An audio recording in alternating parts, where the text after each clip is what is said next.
कहानी मध्य प्रदेश की है और इस मध्य प्रदेश के सीरियल किलर को राघव रमन का भी निकनेम दिया गया था, एक और जो सीरियल किलर था।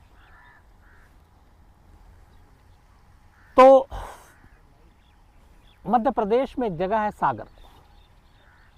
सागर में एक लड़का रहता था जिसका नाम था सरमन, और सरमन शिवहरी बाकी बच्चों की तरह ये भी था, स्कूल तक जाता है, पढ़ाई लिखाई करता है, फिर कॉलेज जाता है। माँ बाप चाहते थे ये इंजीनियर बने, कॉलेज में एडमिशन लेता है। लेकिन उसी दौरान में बुरी सोहबत और पैसे की लालच और जल्द से जल्द अमीर बनने की तमन्ना, इन चीज़ों ने इसको जुर्म के रास्ते पर धकेल दिया। 1 साल भी मुश्किल से ये कॉलेज में नहीं बिताता और कॉलेज छोड़ देता है। इसके बाद पहले घर के आसपास छोटी मोटी चोरियां करता है, कुछ दुकानों में, कुछ और जगह पर, कुछ अपने जानने वालों के यहाँ, और पकड़ा नहीं जाता तो इसका हौसला बढ़ता है। फिर ये और बड़ी बड़ी चोरियां करता है।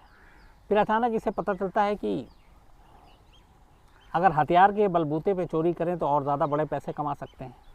फिर इसने अपने शहर के कुछ बड़े बड़े लोगों के बारे में जानना शुरू किया जिनके पास पैसे हैं काफ़ी, और उसी दौरान में एक उसके रिश्तेदार के ज़रिए पता चला कि एक पन्ना में बिजनेसमैन है जिसके पास काफ़ी पैसे होते हैं, उससे पैसे लूटने हैं।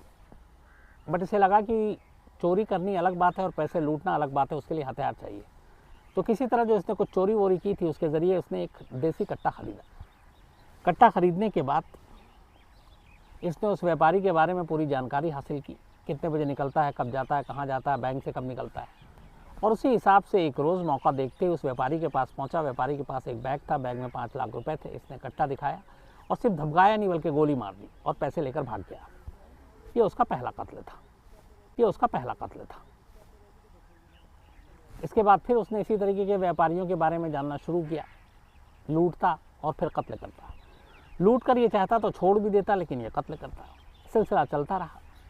इसी दौरान में एमपी में ही देवास के पास एक लड़का और था जिससे इसकी दोस्ती थी।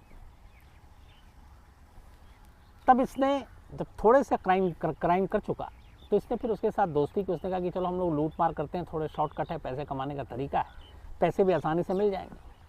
उस लड़के को अपने साथ शामिल कर लिया एक दोस्त के तौर पर। इसके बाद उसने और इसने मिलकर कुछ छोटे मोटे चोरियां वोरियां की। मर्डर कोई भी नहीं किया था उस दोस्त के साथ मिलकर। इसके बाद एक रात अचानक ये दोनों बैठे हुए शराब पी रहे थे। शराब पीने के दौरान सरमन ने उसे बताया कि उसने कुछ कत्ल भी किए और लूटपाट के लिए किए। फिर उसने कहा कि लोग समझते हैं कत्ल करना बड़ा आसान काम है। बोला बड़ा मुश्किल काम है, बड़ी मेहनत लगती है और इस काम में बहुत जोखिम भी है। फिर उसने कहा कि कहानी सुना रहा वो अपनी कि मेहनत का काम है, बहुत सारी चीज़ें होती है। फिर उसने कहा कि कत्ल करने के बाद भूख भी लगती है, और एक कत्ल का किस्सा सुनाया कि उसने एक शख्स को गोली मारी, उसके बाद वो थक गया, फिर वो एक दुकान में गया, वहाँ से उसने चाट खाई। ये उसको किस्सा सुना ही रहा था, तभी सरमन के उस दोस्त ने कहा कि तूने कभी किसी से प्यार किया है? तो वो अचानक चौंक उठा कि ये बात मर्डर की कर रहा है, ये प्यार की कर रहा है। फिर वो बताता है कि मुझे एक लड़की से प्यार हो गया है और मैं चाहता हूँ कि तू उससे मिले, मैं तुझे कल मिलाना चाहता हूँ। जैसे ही सरमन ने ये सुना, बात इधर उधर टाली, उसने कहा ठीक है मिलेंगे, और उसके बाद शराब खत्म, दोनों अपने अपने घर को चल दिए। अगले दिन उसी दोस्त का फिर मुलाकात हुई और उसने कहा कि तुझे अपनी गर्लफ्रेंड से मिलाना है। इसने कहा आज बिज़ी हूँ, कल मिलेंगे। इसके बाद रात को दोनों फिर मिलते हैं शराब के ऊपर पीने के लिए। सुनसान जगह पर दोनों शराब पी रहे हैं। शराब पीने के दौरान में अचानक सरमन एक पिस्टल निकालता है और अपने दोस्त को दिखाता है, और साथ में वो एक और चीज़ निकालता है, कहता है कि ये देखिए साइलेंसर है। तो उसने कहा ये क्या होता है? वो बताता है कि इसको अगर आप पिस्टल पे लगा दो इस साइलेंसर को, तो फायर करो तो गोली की आवाज़ सुनाई नहीं देती है, बहुत ही खामोशी से गोली चलती है और किसी को पता भी नहीं चलता। इसके बाद वो साइलेंसर लगाता है और साइलेंसर लगाने के बाद अपने दोस्त से कहता है कि तू सुनेगा इसकी आवाज़, साइलेंसर के बाद गोली की आवाज़ नहीं आती। उसने कहा सुनाओ। उसके बाद वो पिस्टल अपने ही दोस्त के सीने की तरफ तान देता है और सीधे ट्रिगर दबा देता है। दोस्त हैरान, गोली सीने में लग चुकी। उसके बाद वो उससे कहता है कि मैं इसीलिए किसी को अपने जुर्म में शामिल नहीं करना चाहता था कि तुम लोग अजीब शख्स हो। मैं यहाँ काम की बात कर रहा हूँ, पैसे कमाने की, अमीर बनने की, और तुम इश्क मोहब्बत के चक्कर में पड़ गए, कल को इश्क करोगे, फिर गर्लफ्रेंड को बताओगे, फिर मेरे बारे में बताओगे, फिर हमारे राज खुल जाएगा। और ये कहते कहते फिर उसने दूसरी गोली मारी और अपने दोस्त का कत्ल करके वहाँ से चला गया। बात आई गई हो गई। इसके बाद उसने अलग अलग लोगों को अपना टारगेट बनाना शुरू किया। एक बार एक ऐसे ही व्यापारी का उसने काफ़ी पीछा किया, उसके बारे में सारी जानकारी हासिल की और हासिल करने के बाद एक दिन मौका देखकर उसने तय किया कि आज इसको लूटेंगे और मारेंगे। वो वहाँ पे पहुँच गया। अब उस व्यापारी का शॉप के बाहर इंतज़ार करने लगा। व्यापारी शॉप से बाहर आता है, ये आगे बढ़ता है, लेकिन ये जैसे ही व्यापारी के करीब जाकर उसे गोली मारकर उससे बैग छीनता, अचानक एक बिल्ली सड़क में इसके और व्यापारी के बीच में आ गई और वो बिल्ली रास्ता क्रॉस कर गई। इसने बिल्ली को देखा और व्यापारी को देखा, थोड़ी देर सोचा, वापस पलट गया।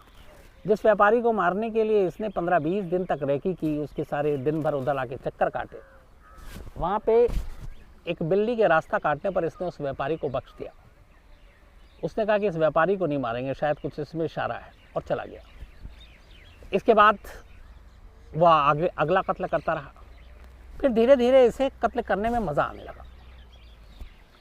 उसके बाद इसने कहा कि अब पुलिस ज़्यादा दिन तक चैन से तो बैठेगी नहीं, पीछे पड़ेगी, तो इसने एक नया तरीका अपनाया।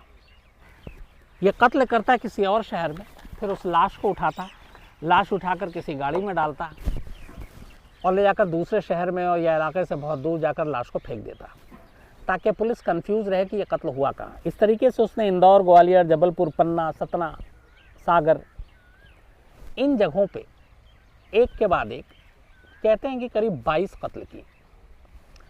और इनमें से ज़्यादातर कत्ल वो नहीं करके भी लूट सकता था, लेकिन उसे कत्ल करने में मज़ा आने लगा था और एक तरह की एक चुनौती भी थी कि पुलिस को पकड़ सको तो पकड़ो। इस दौरान में जब इस 22 में से करीब 10-12 कत्ल ये कर चुका, तो एक दो बार ऐसा भी हुआ कि इसने एक गोली मारी, दूसरी गोली फंस गई, कट्टा और बाकी चीज़ें थी। अब इसके पास पैसे भी काफ़ी आ गए थे। फिर इसने कहा कि ये अच्छी बंदूक खरीदेगा, पिस्टल। तो जो क्रिमिनल थे, जिनके पता है कि कौन इलीगल तरीके से बंदूक और ये सारी चीज़ें बेचते हैं, उसमें से एक दो लोगों को वो जानता था। वो गया, उसने कहा मुझे नई पिस्टल चाहिए।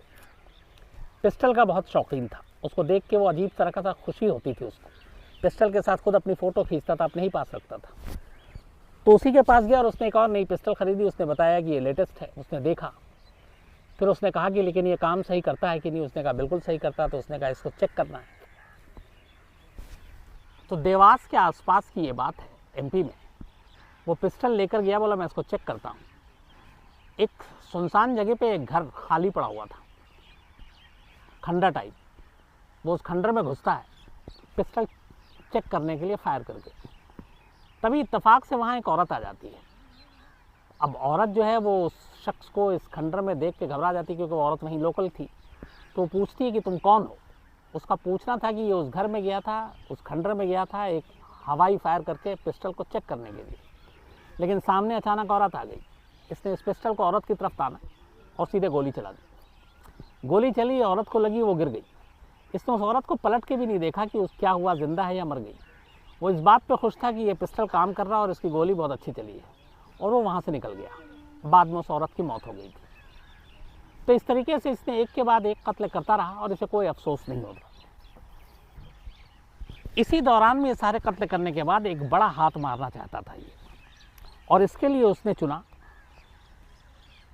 सतना में एक जौहरी को। सतना के एक मशहूर जौहरी थे जिनका नाम था रामदत्त सोनी। रामदत्त सोनी के बारे में इसने काफ़ी जानकारी हासिल की और फिर उससे मालूम था कि ये कितने बजे कितने पैसे लेके निकलते हैं।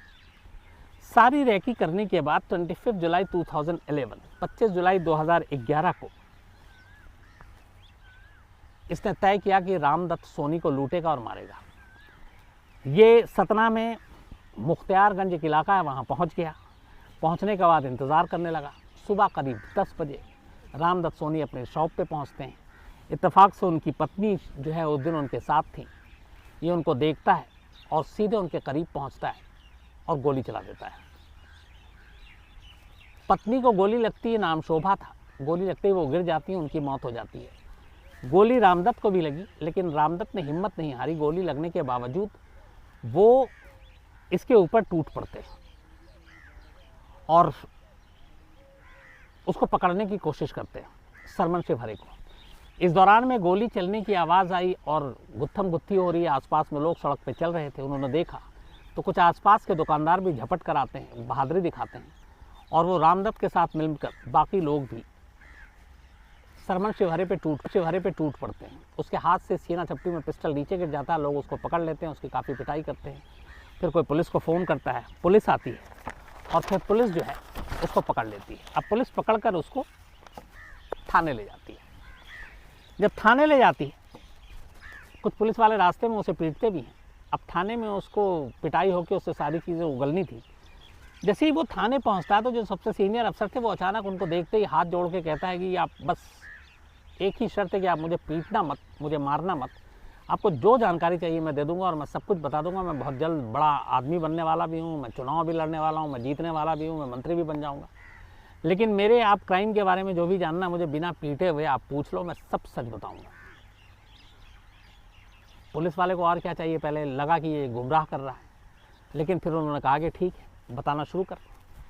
तो बात रामदत्त और उसकी बीवी के ऊपर गोली चलाने की, रामदत्त की पत्नी के मौत के कत्ल की और लूटपाट की थी। पुलिस को यही लगा कि इसके बारे में बताएगा, लेकिन उसने शुरुआत कर दी पिछले 5 साल पुरानी कहानी से, और उसने इस शहर का नाम बताना शुरू किया कि मध्य प्रदेश में इस शहर में उसने इस तारीख को इन लोगों को मारा, इन लोगों को लूटा।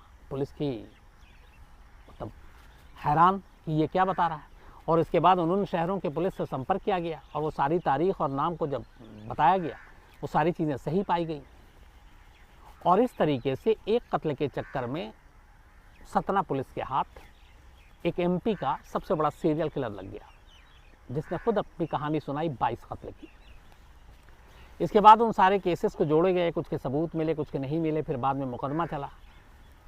5 कत्ल के मामले में अब तक उसको उम्र कैद की सज़ा हो चुकी है, बाकी का मुकदमा चल रहा है। बाद में उसे फिर ग्वालियर के सेंट्रल जेल में ले जाया गया, वहाँ रखा गया। जब उसको उम्र कैद की सज़ा 3 में हो चुकी थी, उसी वक्त ग्वालियर सेंट्रल जेल से 3 कैदियों के साथ मिलकर इसने एक रस्सी बनाई और उस रस्सी के ज़रिए दीवार फांदकर जेल की बाहर भागने की कोशिश की। रस्सी इसने दीवार पर डाल भी दी थी और बस ऊपर चढ़ने की बारी थी और निकलने की बारी थी, लेकिन ऐन वक्त पर एक जेल सिक्योरिटी स्टाफ की नज़र पड़ जाती है और इन तीनों को भागने से पहले ही पकड़ लिया जाता है।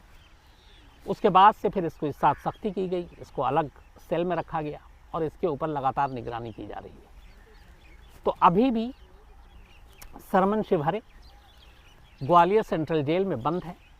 आज भी उसकी केस की फाइलें जो नए पुलिस वाले जो ट्रेनिंग लेने के आते हैं, शुरुआत में पुलिस फाइन ज्वाइन करते हैं, उनको पढ़ने के लिए दिया जाता है और कहा जाता है कि इसके दिमाग को पढ़ो, इसके क्राइम के तरीक़ों को देखो, इसका मोबाइल यूज़ ना करना, गैंग ना बनाना, अकेले काम करना, इन चीज़ों में कैसे कैसे क्या दुश्वारी हो सकती है और एक शख्स जो अकेले काम करता है उसकी सोच क्या होती है। एक गैंग के साथ काम करने में बहुत सारे जो आपके राज हैं वो एक से दूसरे, दूसरे से तीसरे तक पहुंच जाते हैं, लेकिन एक शख्स जो खुद ही क्राइम कर रहा है, खुद ही अपना हमराज है, उसके मन में, उसके दिमाग में क्या चलता है उस क्राइम को छुपाने के लिए, और वो कैसे छुपाता है, वो कैसे करता है, कैसे सारी चीज़ों को मैनेज करता है, ये सीखने की इसलिए ज़रूरत है कि बहुत सारे ऐसे क्रिमिनल हैं जो सब कुछ अकेले ही करते हैं। वन मैन, एक तरह से वो आर्मी है।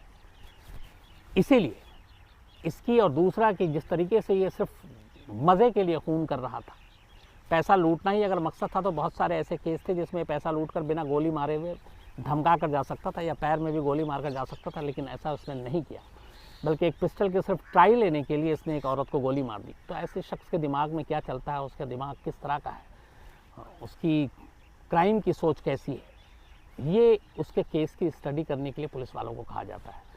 तो ये थी कहानी सरमन शिव हरे की, मध्य प्रदेश का जो है, और जिसको रमन राघव कहा जाता है, वहाँ का सीरियल किलर, उसकी कहानी थी। तो आज कहानी में इतना ही।